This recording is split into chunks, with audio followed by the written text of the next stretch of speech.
Now, our next guest gives J-Lo a good run for her money. Katie Mohamed is a seasoned businesswoman, TV personality, and the CEO of Brand Fusion. She has her roots in countless sectors of the media, fashion, and corporate industries. She joins us today to chat about the importance of creating sustainable spaces for women to thrive in today's economy. Hello, Katie. Hi, Jeannie. It's been a while. Oh, Katie's known me from when I was 18 years old and I first started in radio because of course, you worked in media all that time. Yes. What a journey you have been through in your life. So from being behind the scenes in TV to actually being a TV host to now Brand Fusion. What exactly is Brand Fusion and what got you there? So it's been a journey, like I said, you know.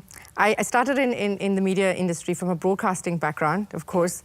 Loved radio and then moved on to television and worked for one of the best broadcasters in the world. And I would think that it's like an institution. You come out of a broadcaster, you literally feel that you're alive. You've learned so much.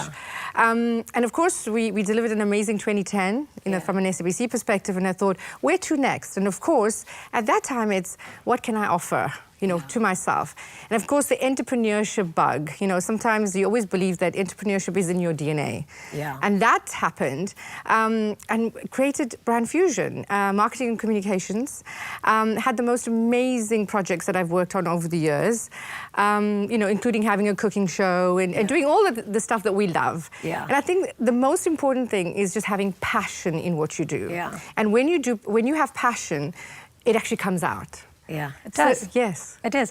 Katie's been and done everything, including crashing a date that I was on with Trevor Noah. Do you think we should tell them about that? No, I'm just teasing, but it was good fun. Yes. Something that you're very passionate about, though, and something that you're extremely vocal on is women's voice in the workplace. And something that I actually just read this morning is the Forbes US, the 100 most dynamic leaders in business.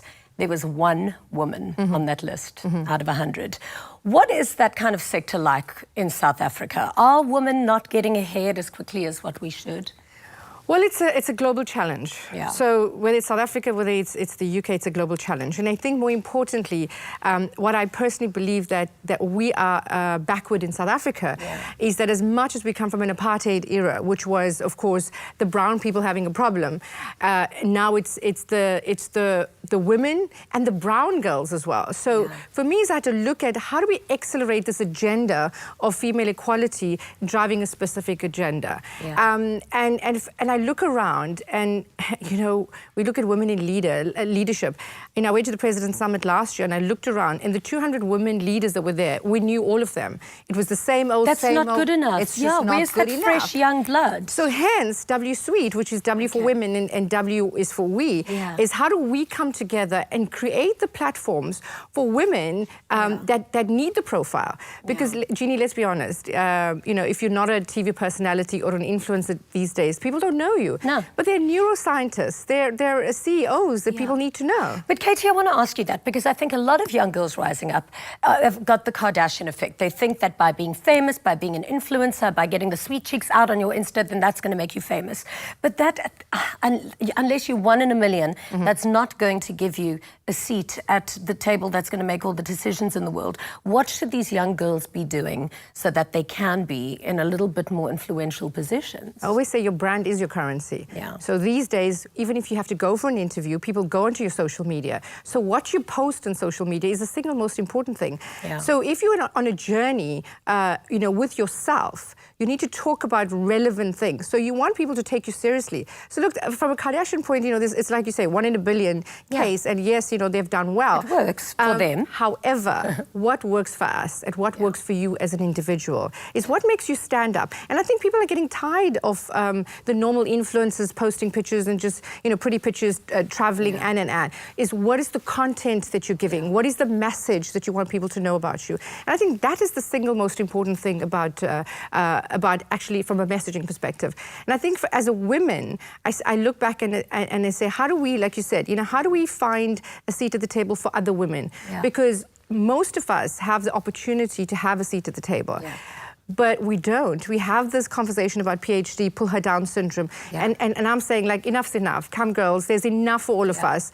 And how do we So what do we do? What changes? Well, so for me, it's the most important is creating platforms for dialogue. And it's not really talk shops, because you and I both know is when you're in a space together, you have a conversation, you can actually leave there with saying, I know someone that can help you. Yeah. So as much as there's a lot of outreach projects and there's a lot of people that are, you know, working on outreach projects, I always believe that people don't worry about a Jeannie and a Katie because they think we're okay. Yeah. But we're not always. We're not okay. You see, those are the people you must also worry about, Yes. so that a Jeannie and a Katie can bring other people Exactly. as well. And I think that's the most important thing is W Suite's initiative. Yeah. Is really how do we create a movement where we go on bringing people along our journey. So whether it's you in agriculture or mining or education or health, is how do we bring each other up and trying to create a strong female economy. Yeah. Because you and I both know that when we have strong female leaders, we're going to have a great nation. Amazing. And Katie, I'm on a lot of these business chats and these forums that start on WhatsApp, and then it ends up in dinners, and then it's always men. It is always men. What needs to change in a woman's mind to bring, to lift another woman? Because still, it's men lifting other men, and women are not lifting other women. Look, it's always the boys' club. We know that. And with due respect to all the men that I know of, I always say that they are our allies. And strategically, and some of them are actually very committed to pull a seat up for you. So I've had the most amazing allies in my journey. And I always say to people around me is that don't see them as the enemy. See them as an ally and say, how would you see me being part of your project? And for me, that's like the most important thing. So I always say, let's not be exclusive. And as women, let us, show the men out there. Because I think some of them sit around and say, hey, you girls never get on because, you want to be better than the other. And I'm like, no, it's not true, because we have been extremely successful supporting each other. Yeah. Katie, I can tell you consistently throughout all we met when I was 18, so it's not a long time. Throughout all those years, if I have to pull up 5 people on one hand who've just been consistently amazing and working hard and creating it and building, it's you. So, well, you're on that hand. Thank you. Thank you for being here Jeannie. today Thank you and so much. motivating and inspiring all these young women. Thank you so much. Mwah. Love you. Love you.